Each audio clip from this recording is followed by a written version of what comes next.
ನಮ್ಮ ಪ್ರಶಾಂತ್ ಹೆಗ್ಡೆಯವರು, ಎಲ್ ಮಾರಣ್ಣ, ರಾಜಪ್ಪ ಅವರು, ಪಂಪಾಪತಿಯವರು ಮತ್ತು ಎಲ್ಲ ಮುಖಂಡರು ಮತ್ತು ಎಲ್ಲ ಮಾಧ್ಯಮದ ಬಂಧುಗಳೇ, ನಾನು ಸಮಯ ಹೋಗಬೇಕು. ಗೊತ್ತು, ನೀವು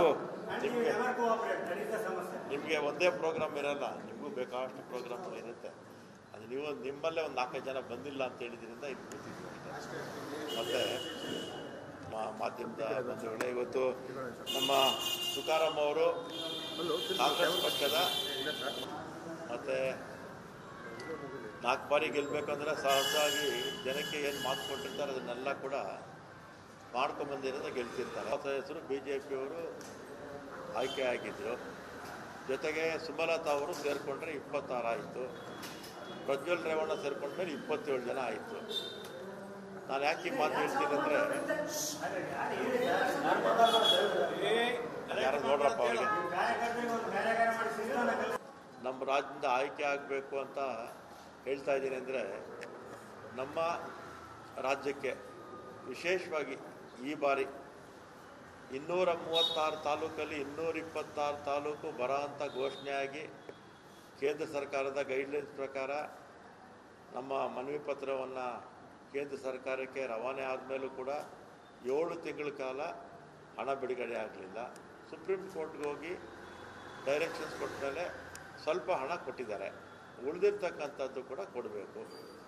ಆದರೆ ನಮ್ಮ ಲೋಕಸಭಾ ಸದಸ್ಯರು 26-27 ಜನ, DK ಸುರೇಶ್ ಅವರೊಬ್ಬರು ಬಿಟ್ಟರೆ ಬರಗಾಲಕ್ಕೆ ಹಣ ಕೊಡಿ ಅಂತ ಯಾರೂ ಕೂಡ ಪಾರ್ಲಿಮೆಂಟಲ್ಲಿ ಒಬ್ಬರು ಕೂಡ ಪ್ರಶ್ನೆ ಮಾಡಲಿಲ್ಲ, ಅಥವಾ ಪತ್ರಿಕಾಗೋಷ್ಠಿ ಮುಖಾಂತರನೂ ಎಲ್ಲೂ ಕೂಡ ಹೇಳಲಿಲ್ಲ.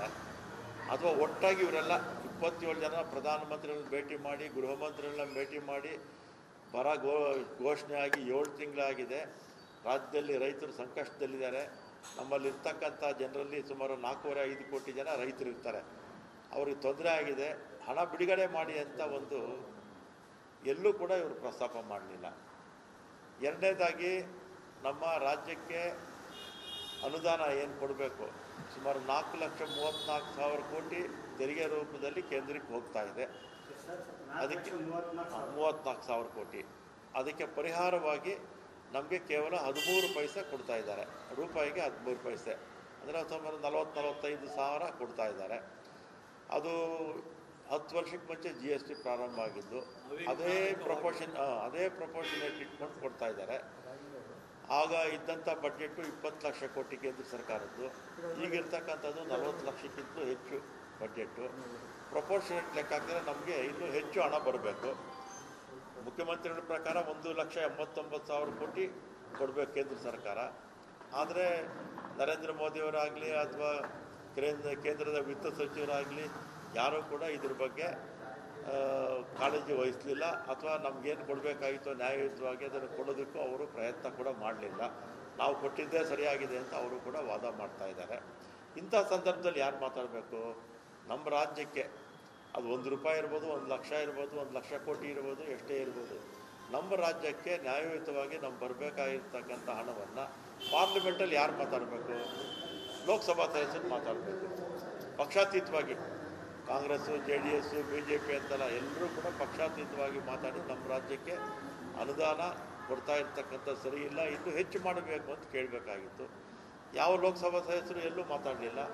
ಅಥವಾ ಒಟ್ಟಾಗಿ ಹೋಗಿ ಪ್ರಧಾನಮಂತ್ರಿಗಳನ್ನ ಭೇಟಿ ಮಾಡಿ ಅಥವಾ ವಿತ್ತ ಸಚಿವರನ್ನ ಭೇಟಿ ಮಾಡಿ ನಮ್ಮ ಅನ್ಯಾಯ ಆಗ್ತಾ ಇರ್ತಕ್ಕಂಥದ್ದನ್ನು ಹೇಳ್ಬೋದಿತ್ತು, ಇದನ್ನು ಕೂಡ ಹೇಳಲಿಲ್ಲ. ಅದರಿಂದ ಈ ಥರದ ವಿಚಾರಗಳು ಇನ್ನೂ ಅನೇಕ ಇದೆ. ಈಗ ನಮ್ಮ ಬೆಂಗಳೂರಿಗೆ ಸಂಬಂಧಪಟ್ಟ ಹಾಗೆ ಕಾವೇರಿ ನಮ್ಮ ಮೇಕೆದಾಟು ಅಣೆಕಟ್ಟಿಗೆ 5 ವರ್ಷ ಆಯಿತು ನಾವು ಮನವಿ ಪತ್ರ ಸಲ್ಲಿಸಿ. ಹಿಂದೆ ನಮ್ಮ ಸಮ್ಮಿಶ್ರ ಸರ್ಕಾರ ಇದ್ದಾಗ, ಆಗ DK ಶಿವಕುಮಾರ್ ನೀರಾವರಿ ಮಂತ್ರಿಗಳಾಗಿದ್ದಾಗ ಡ್ಯಾಮ್ ಕಟ್ಟೋದಕ್ಕೆ ಸುಮಾರು 15 TMC ನೀರು ನಮ್ಗೆ ಅಲೋಕೇಶನ್ ಆಗಿದೆ. 5 ವರ್ಷದಿಂದ ನಮಗೆ ಆ ಡ್ಯಾಮ್ ಕಟ್ಟೋಕ್ಕೆ ಅನುಮತಿ ಕೊಟ್ಟಿಲ್ಲ. ಇಲ್ಲಿ ಕೃಷ್ಣಾ ಇದರಲ್ಲೂ ಅಷ್ಟೇ 2010ರಲ್ಲಿ ತೀರ್ಮಾನ ಬಂದಿತ್ತು, ಆಮೇಲೆ ತೀರ್ಮಾನ ಬಂದು ಗೆಜೆಟ್ ಆಗಿಲ್ಲ. 14 ವರ್ಷ ಆದರೂ ಗೆಜೆಟ್ ಆಗಿಲ್ಲ. ಗೆಜೆಟ್ ಆಗದೇ ಇದ್ದರೆ ಸಹಜವಾಗಿ ಏನಾಗುತ್ತೆ, ಅಣೆಕಟ್ಟು ಎತ್ತರ ಮಾಡೋಕ್ಕಾಗೋದಿಲ್ಲ. ಅಣೆಕಟ್ಟು ಎತ್ತರ ಮಾಡೋಕ್ಕಾಗಿಲ್ಲ ಅಂದರೆ ರೈತರಿಗೆ ನೀರು ಕೊಡೋಕ್ಕಾಗೋದಿಲ್ಲ. ಇದನ್ನೆಲ್ಲ ಯಾರು ಪ್ರಶ್ನೆ ಮಾಡಬೇಕು? ಲೋಕಸಭಾ ಸದಸ್ಯರು ಪ್ರಶ್ನೆ ಮಾಡಬೇಕು. ಅಥವಾ ಒಟ್ಟಾಗಿ ಹೋಗಿ ಲೋಕಸಭಾ ಸದಸ್ಯರು ಪಕ್ಷಾತೀತವಾಗಿ ಪ್ರಧಾನಮಂತ್ರಿಗಳು ಭೇಟಿ ಮಾಡಬೇಕು. ನೀರಾವರಿ ಮಂತ್ರಿಗಳು ಭೇಟಿ ಮಾಡಬೇಕು. ನಮ್ಮ ಮುಖ್ಯಮಂತ್ರಿಗಳು ಎಲ್ಲರನ್ನೂ ಕರೀತಾರೆ, ಎಲ್ಲ ಪಕ್ಷಾತೀತವಾಗಿ ಎಲ್ಲ ವಿಪಕ್ಷದ ನಾಯಕರನ್ನೆಲ್ಲ ಕರೆದು ದೆಹಲಿಗೆ ಹೋಗೋಣ ಬನ್ನಿ ಅಂದರೆ ಯಾರೂ ಕೂಡ ಬರೋಕ್ಕೆ ತಯಾರಿಲ್ಲ. ಅದೇ 10 ವರ್ಷಕ್ಕೆ ಮುಂಚೆ ನರೇಂದ್ರ ಮೋದಿ ಪ್ರಧಾನಿ ಆಗೋಕ್ಕೆ ಮುಂಚೆ ಎಲ್ಲ ಪಕ್ಷಗಳು ಕೂಡ ಒಟ್ಟಾಗಿ ಹೋಗಿ ಭೇಟಿ ಮಾಡ್ತಾಯಿದ್ರು.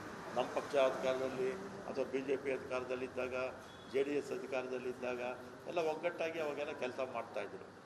ಇದು ಮೋದಿಯವರು ಬಂದ ಮೇಲೆ ಏನಾಯಿತು, BJPಯವರು ಆಟಿಟ್ಯೂಡೇ ಚೇಂಜ್ ಆಯಿತು. ನಮ್ಮ ರಾಜ್ಯಕ್ಕೆ ಬರಗಾಲಕ್ಕೆ ಹಣ ಕೊಡದೇ ಇದ್ದರೂ ಇವ್ರು ಮಾತಾಡಲ್ಲ, ನಮಗೆ ಟ್ಯಾಕ್ಸಿಗೆ ಅನುಪಾತ ನಮಗೇನು ಹಣ ಬರಬೇಕೋ ಅದಕ್ಕೆ ಕೊಡದೇ ಇರಿದ್ರು ಇವ್ರು ಕೂಡ ಮಾತಾಡೋದಿಲ್ಲ. ಮತ್ತು ಆಗಲೇ ಹೇಳಿದ್ದಲ್ಲ, ಬೆಂಗಳೂರಿಗೆ ಮೇಕೆದಾಟು ಅಣೆಕಟ್ಟಿರ್ಬೋದು ಅಥವಾ ಕೃಷ್ಣ ಇದನ್ನು ಎತ್ತರಿಸೋದಕ್ಕೆ ಡ್ಯಾಮು, ಕಳಸಾ ಬಂಡೂರಿ ಇರ್ಬೋದು, ಇಂಥದ್ರಲ್ಲಿ ಹೆಚ್ಚು ಜನ ಲೋಕಸಭಾ ಸದಸ್ಯರು ಆಯ್ಕೆ ಆದರೆ ಮೋದಿಯವರೇ ಪ್ರಧಾನಮಂತ್ರಿ ಇರಲಿ, ಯಾರೇ ಪ್ರಧಾನಮಂತ್ರಿ ಆಗಲಿ, ಯಾವುದೇ ಸರ್ಕಾರ ಇದ್ದರೂ ಕೂಡ ನಮಗೀಗ ಆಗ್ತಾ ಇರ್ತಕ್ಕಂಥ ಅನ್ಯಾಯವನ್ನು ತಡೆಗಟ್ಬೋದು ನಾವು. ಆ ದೃಷ್ಟಿಯಿಂದ ಹೆಚ್ಚಿನ ಲೋಕಸಭಾ ಸದಸ್ಯರು ಆಯ್ಕೆ ಆಗಬೇಕು. ಅದರಲ್ಲೂ ಇಲ್ಲಿ ಅನೇಕ ಬಾರಿ BJP ಪಕ್ಷಕ್ಕೆ ಇಲ್ಲಿ ಅಧಿಕಾರ ಕೊಟ್ಟಿದ್ದಾರೆ. ಈಗ ಒಮ್ಮೆ ನಮ್ಮ ತುಕಾರಾಮ್ ಅವ್ರಿಗೆ ಕೊಟ್ಟರೆ ವಿದ್ಯಾವಂತರಿದ್ದಾರೆ, ಮತ್ತು ಎಲ್ಲೇ ಅನ್ಯಾಯ ಆಗಲಿ ರೈತರಿಗಿರ್ಬೋದು ಅಥವಾ ಇನ್ನಿತರ ಯಾವುದೇ ರಾಜ್ಯಕ್ಕೆ ಸಂಬಂಧಪಟ್ಟಾಗ ನೆಲ ಜಲ ಭಾಷೆ ಸಂಬಂಧಪಟ್ಟಾಗೆ ಏನೇ ಅನ್ಯಾಯ ಆದರೂ ಕೂಡ ಪಾರ್ಲಿಮೆಂಟಲ್ಲಿ ಮಾತಾಡ್ತಾರೆ. ಅವ್ರ ಪರವಾಗಿ ಮತಯಾಚನೆ ಮಾಡೋಕ್ಕೆ ನಾನು ಬಂದಿದ್ದೀನಿ. ಮತ್ತು ತಾವು ಏನಾದರೂ ಪ್ರಶ್ನೆಗಳಿದ್ದರೆ ಕೇಳ್ಬೋದು. ಮತ್ತು ನಮ್ಮ ಸರ್ಕಾರ ಕೂಡ 5 ವರ್ಷ ಆಯಿತು. ನಿಮ್ಮ ಸರ್ಕಾರ ತಾವೊಂದು 1 ವರ್ಷ ಆಗುತ್ತೆ ಈ ತಿಂಗಳಿಗೆ. ತಮ್ಮ ಸರ್ಕಾರದ ಪ್ರಯತ್ನಗಳು ಆಗಲಿಲ್ಲ. ಕೃಷ್ಣದ ಈಗ ಏನಾಗತ್ತೆ, ಕೃಷ್ಣದ್ದು ಆಯ್ತು, ಯಾವುದೋ ಆಯ್ತು, ನಮ್ಮ ಸರ್ಕಾರದ ಪ್ರಯತ್ನಗಳು ಈಗ 1 ನಿಮಿಷ ಇರಿ. ನಮ್ಮ ಸರ್ಕಾರ ನಾವು ಪ್ರಸ್ತಾವನೆ ಕಳಿಸಿ ಸಮ್ಮಿಶ್ರ ಸರ್ಕಾರ ಇದ್ದಾಗ, ಯಾರು ಕುಮಾರಸ್ವಾಮಿ ಪರಮೇಶ್ವರವರಿದ್ದಾಗ ಆವಾಗ ಪ್ರಸ್ತಾವನೆ ಕಳಿಸಿದ್ದು. ಆಮೇಲೆ 4 ವರ್ಷ BJP ಸರ್ಕಾರ ಇತ್ತಿಲ್ಲಿ. ಈಗ ನಮ್ಮ ಸರ್ಕಾರ ಬಂದಿದೆ. ನಾವು ಮೇಕೆದಾಟು ಪಾದಯಾತ್ರೆ ಕೂಡ ಮಾಡಿದ್ವಿ, ಜ್ಞಾಪಕ ಇರ್ಬೇಕು ನಿಮಗೆ, 2 ವರ್ಷಕ್ಕೆ ಮುಂಚೆ ಮಾಡಿದ್ವಿ. ಅದರಿಂದ ನಮ್ಮ ಪ್ರಯತ್ನ ಇದ್ದೇ ಇದೆ. ಆಮೇಲೆ ಕೃಷ್ಣ ಇದಕ್ಕೂ ಅಷ್ಟೇ ನಮ್ಮ ಪ್ರಯತ್ನ ನಾವು ಮಾಡ್ತಾ ಇದ್ದೀವಿ. ಕೇಂದ್ರ ಅನುಮತಿ ಯಾರು ಕೊಡಬೇಕಾಗಿರೋರು? ಕನ್ಯಾರ ಹತ್ರ ಇದೆ, ಕೇಂದ್ರದಲ್ಲಿ. ನೀರು ಬಿಟ್ಟಿದ್ದು ಕೂಡ ಆ ಜನಗಳಿಗೆಲ್ಲ ಇಷ್ಟ ಆಗಲಿಲ್ಲ. ಕಾವೇರಿ ಎಲ್ಲಿ ಬೆಂಗಳೂರು ಮತ್ತು ಕಾವೇರಿ ಜನರ ಹಿತಾಸಕ್ತಿ ಮತ್ತು ನೀವು ಯಾವುದೋ ರಾಜಕಾರಣಕ್ಕೋಸ್ಕರ ಇಂಡಿಯಾ ಕೂಟನ್ನು ಮೆಚ್ಚಿಸ್ಲಿಕ್ಕೆ ನೀವು ಪತ್ರಿಕೆಯವರು ಹೇಳೋಕ್ಕೆ ಮುಂಚೆ ಯಾರು ನೀರು ಬಿಟ್ಟರು ಅನ್ನೋದು ತಿಳ್ಕೋಬೇಕು. ಪ್ರಾಧಿಕಾರ ಇದೆ, ಅದಕ್ಕೆ ಕಾವೇರಿಗೆ ಪ್ರಾಧಿಕಾರ ಇದೆ. ಪ್ರಾಧಿಕಾರ ಡೈರೆಕ್ಷನ್ಸ್ ಕೊಟ್ಟ ಮೇಲೆ ನೀರು ಬಿಟ್ಟಿದ್ದು ಅದು ನಿಮ್ಮ ಮಾಧ್ಯಮದವರು ನೀವು ತಿಳ್ಕೋಬೇಕು. ಈಗ ಏನಾಯ್ತದು, ಒಂದು ನಿಮಿಷ ಹೇಳಿ. ಬಂಗಾರಪ್ಪ ಅವರು ಅಸೆಂಬ್ಲಿದಲ್ಲಿ ರೆಸೊಲ್ಯೂಷನ್ ಮಾಡಿಬಿಟ್ರು. ಆಗ ನಾನು ಫಸ್ಟ್ ಟೈಮ್ MLA ಆಗಿದ್ದೆ. ಆಮೇಲೆ ಏನಾಯ್ತದು, ಅದನ್ನು ಕಿತ್ತಾಕಿದ್ರು. ಆಮೇಲೆ 1 ನಿಮಿಷ, ಪ್ರಾಧಿಕಾರ ಕೇಂದ್ರ ಸರ್ಕಾರದ ಪ್ರಾಧಿಕಾರ ಡೈರೆಕ್ಷನ್ಸ್ ಕೊಟ್ಟಾಗ ನಾವಿಲ್ಲ ಅಂತ ಹೇಳೋಕ್ಕಾಗೋದಿಲ್ಲ.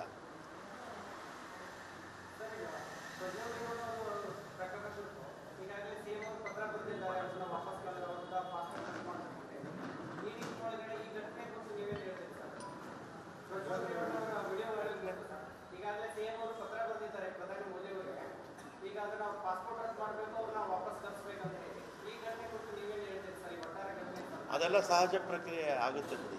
ಅದೆಲ್ಲ ಪೊಲೀಸ್ ಒಂದ್ಸಲಿ SIT ಕೊಟ್ಟ ಮೇಲೆ SIT ಅವ್ರು ಏನೇನು ಆ್ಯಕ್ಷನ್ ತೊಗೋಬೇಕೋ ತಗೊಳ್ತಾರೆ.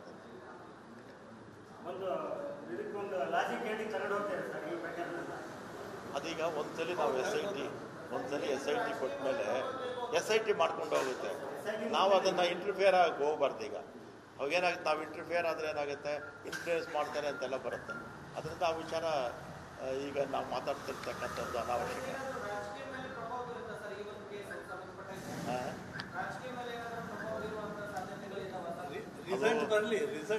ಜನ ಯಾವ ರೀತಿ ತಗೊಳ್ತಾರೋ ಅದ್ರ ಮೇಲೆ ಡಿಪೆಂಡ್ ಆಗುತ್ತೆ ಇಶ್ಯೂಗಳು. ಈಗ 2014ರಲ್ಲಿ ಆಗ ದೇಶದಲ್ಲೆಲ್ಲ ಅಣ್ಣಾ ಹಜಾರೆ, ಕೇಜ್ರಿವಾಲ್ ಎಲ್ಲ UPA ಸರ್ಕಾರ ಭ್ರಷ್ಟಾಚಾರ ಮಾಡ್ತಾಯಿದೆ ಅಂತೇಳಿ 2G ಹಗರಣ, ಆಮೇಲೆ ಕಲ್ಲಿದ್ದಲು ಎಲ್ಲ ತಂದರು. ಏನಾಯ್ತು ಕೊನೆಗೆ? ಕಲ್ಲಿದ್ದಲು ಇಲ್ಲ, 2Gನೂ ಇಲ್ಲ, ಎಲ್ಲರೂ ಕ್ಲಿಯರ್ ಆದರು. ಆದರೆ ಸರ್ಕಾರ ಮಾತ್ರ ಬದಲಾವಣೆ ಆಯಿತು ಅಲ್ವಾ?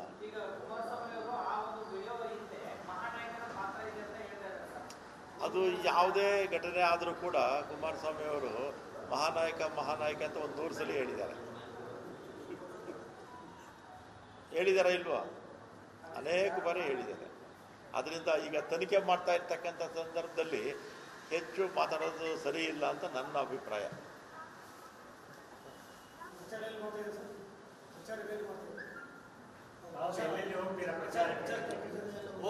ಹೋಗಿದ್ದೆ, ಇದಕ್ಕೆ ಹೋಗಿದ್ದೆ, ಕೊಪ್ಪಳ ಹೋಗಿದ್ದೆ, ಬಾಗಲಕೋಟೆ ಹೋಗಿದ್ದೆ, ಬಿಜಾಪುರ, ನಾಳೆ ಇದಕ್ಕೆ ಹೋಗ್ತೀನಿ, ಗುಲ್ಬರ್ಗ ಮತ್ತು ಬೀದರ್.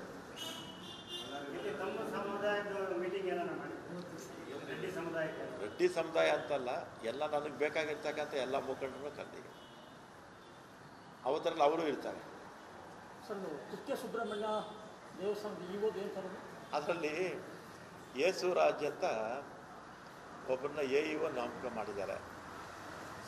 AEO ಒಂದು ಕಾಪಿ ಕಳಿಸ್ತೀನಿ ನಿಮಗೆ, ವಾಟ್ಸಪ್ಪಲ್ಲಿ ತೆಗಿತಾ ಇದ್ದಾರೆ, ಕಳಿಸ್ತೀನಿ. ಆ ಯೇಸು ರಾಜ್ ಅವ್ರ ತಂದೆ ಆ ಯೇಸು ಕ್ರಿಸ್ತ ಹುಟ್ಟಿದ ದಿನ ಹುಟ್ಟಿದ್ದಂತೆ ಆ ಹುಡುಗ.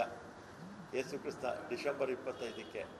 ಅದಕ್ಕೆ ಯೇಸು ರಾಜ್ ಅಂತ ಹೆಸರಿದ್ದಾರೆ. ಆ್ಯಕ್ಚುಲಿ ಅವ್ರು ಶೆಡ್ಯೂಲ್ ಕ್ಯಾಸ್ಟ್. ನಿಮ್ಗೆ ಸರ್ಟಿಫಿಕೇಟು ಕೊಡ್ತೀನಿ, ಇಲ್ಲೇ ಕ್ಯಾಸ್ಟ್ ಸರ್ಟಿಫಿಕೇಟು ಇದೆ, ಎಲ್ಲ ಇದೆ.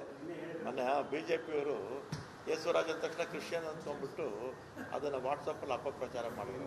ಆಮೇಲೆ ನಮ್ಮ ಅಧಿಕಾರಿಗಳಿಗೆ ಕೇಳಿದೆ, ಅವರು ಎಲ್ಲ ಕ್ಯಾಸ್ಟ್ ಸರ್ಟಿಫಿಕೇಟ್ ಸಮೇತ ನಾನು ಕಳಿಸಿದ್ರು, ನಾನು ಇದರಲ್ಲಿ ಹಾಕ್ದೆ. ಅದನ್ನು ಕಳಿಸ್ತೀನಿ ನಿಮಗೆ, ಇಲ್ಲೇ ಇದೆ, ಕಳಿಸ್ತೀನಿ. ಅದು ಯೇಸುರಾಜು ಹಿಂದೂ, ಕ್ರಿಶ್ಚಿಯನ್ ಅಲ್ಲ, ಹಿಂದೂ. ಅವರು ಶೆಡ್ಯೂಲ್ ಕ್ಯಾಸ್ಟ್. ಅದರಲ್ಲೂ ಅವ್ರ ತಂದೆನೂ ಕೂಡ ಮುದ್ರಾ ಇಲಾಖೆನಲ್ಲೇ ಕೆಲಸ ಮಾಡ್ತಾಯಿದ್ರು. ಅವ್ರು ರಿಟೈರ್ಡ್ ಆದಮೇಲೆ ಇವರು ನಮ್ಮ ಇಲಾಖೆಯಲ್ಲಿ ಸೇರ್ಕೊಂಡಿದ್ದಾರೆ. ಇದು ಈ BJPಯವರ IT ಸೆಲ್ ಇದೆಯಲ್ಲ, ಆ ವಿಕೃತ ಮನೋಭಾವ ತೋರಿಸುತ್ತೆ. BJPಯವರ ವಿಕೃತ ಮನೋಭಾವ ಇದನ್ನು ತೋರಿಸುತ್ತೆ. ಅವ್ರಿಗೂ ಗೊತ್ತು ಆ AEO ಶೆಡ್ಯೂಲ್ ಕ್ಯಾಸ್ಟ್ ಅಂತ. ಆದರೆ ಶೆಡ್ಯೂಲ್ ಕ್ಯಾಸ್ಟ್ನವರು ಅಲ್ಲೇನು ದೇವಸ್ಥಾನದಲ್ಲಿ ಕೆಲಸ ಮಾಡಬಾರ್ದು ಅಂತ BJPಯವರ ಇದಿರಬೇಕೇನೋ ಅಷ್ಟೇ. ಅದರಿಂದ BJPಯವರ ವಿಕೃತ ಮನೋಭಾವ ಈಗಲಾದರೂ ಬಿಡಿ, ಎಲ್ಲರೂ ಒಂದೇ ಅನ್ನೋದು ತಿಳ್ಕೊಳ್ಳಿ. ಮತ ಹಾಕುವಾಗ ಮಾತ್ರ, ಮತ ತಗೊಳ್ಳೋವಾಗ ಎಲ್ಲರೂ ಬೇಕು, ಅವ್ರಿಗೆ ಎಲ್ಲರೂ ಬೇಕು. SC ST ಬೇಕು, ಮೈನಾರಿಟಿ ಬೇಕು, ಹಿಂದೂ ಉಳಿದವರು ಬೇಕು, ಎಲ್ಲ ಜನ ಕೇಳ್ತಾರೆ. ಈ ರೀತಿ ಆದಾಗ IT ಸೆಲ್ಲು ಅಷ್ಟು ಕೆಟ್ಟ BJPಯ ಒಂದು ವಾಟ್ಸಪ್ ಯೂನಿವರ್ಸಿಟಿ ಇದೆಯಲ್ಲ, ಆ ಕೆಟ್ಟ ಮನಸ್ಥಿತಿ, ತಲೆ ಕೆಟ್ಟವ್ರಿಗಿಂತಲೂ ವರ್ಸ್ಟಿವ್ ಈ ಥರ ಮಾಡಿ. ರಾಜ್ಯ ಸರ್ಕಾರದ 3,454 ಕೋಟಿ ಸಾಲ ಮತ್ತೆ ನಾವು ಪ್ರೊಟೆಸ್ಟ್ ಮಾಡಿದ್ವಿ, ಮತ್ತೆ ಹೋಗ್ತೀವಿ ಸುಪ್ರೀಂ ಕೋರ್ಟ್ಗೆ. ಎಲೆಕ್ಷನ್ ಇದೆಯಲ್ಲ,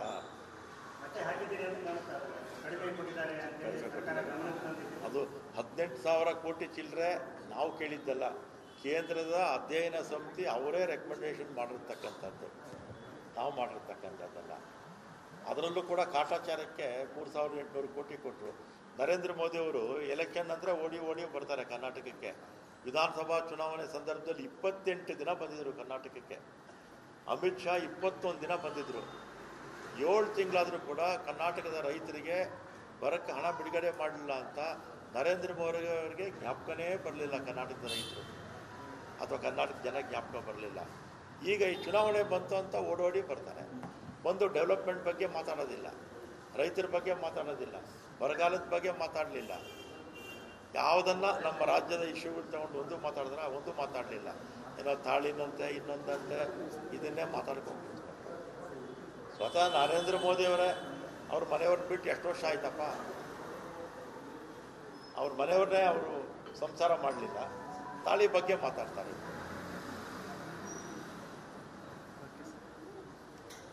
ಆಸ್ತಿನ ಹಂಚ್ಬಿಡ್ತಾರೆ.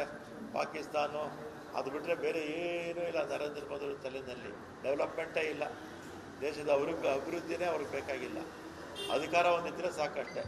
ದಿನಕ್ಕೆ 5 ಜೊತೆ ಬಟ್ಟೆ ಬದಲಾಯಿಸ್ತಾರೆ, ಲಕ್ಷಗಟ್ಟಲೆ ಬೆಲೆ ಬಾಳೋ ವಾಚ್ ಹಾಕ್ತಾರೆ, ಲಕ್ಷಗಟ್ಟಲೆ ಬೆಲೆ ಬಾಳೋ ಕನ್ನಡಕ ಹಾಕ್ಕೊಳ್ತಾರೆ, 1000 ಗಟ್ಟಲೆ ಇರ್ತಕ್ಕಂಥ ಇದು ಅವರು ಧರಿಸಿದ ಶೂಸು 70,000 80,000. ನಾನು ಫಕೀರ ಅಂತ ಹೇಳ್ತಾರೆ. ಫಕೀರರೆಲ್ಲಾದ್ರೂ ದಿನಕ್ಕೆ 5 ಜೊತೆ ಬಟ್ಟೆ ಬದಲಾಯಿಸೋದು, ಲಕ್ಷಗಟ್ಟಲೆ ಬೆಲೆ ಬಾಳೋ ವಾಚ್ ಹಾಕೋದು, ಲಕ್ಷಗಟ್ಟಲೆ ಬೆಲೆ ಬಾಳೋ ಕನ್ನಡಕ ಹಾಕ್ಕೊಳ್ಳೋದು, 70,000-80,000 ರೂಪಾಯಿ ಶೂಸ್ ಹಾಕ್ಕೊಳ್ತಾರೆ ಫಕೀರನ ಮೇಲೆ ಏನಿರಲ್ಲ, ಒಂದೇ ಒಂದು ಬಟ್ಟೆ ಇರುತ್ತೆ ಅಷ್ಟೇ. ಆದರೆ ಇವರು ಶ್ರೀಮಂತ ಫಕೀರ ಇವರು.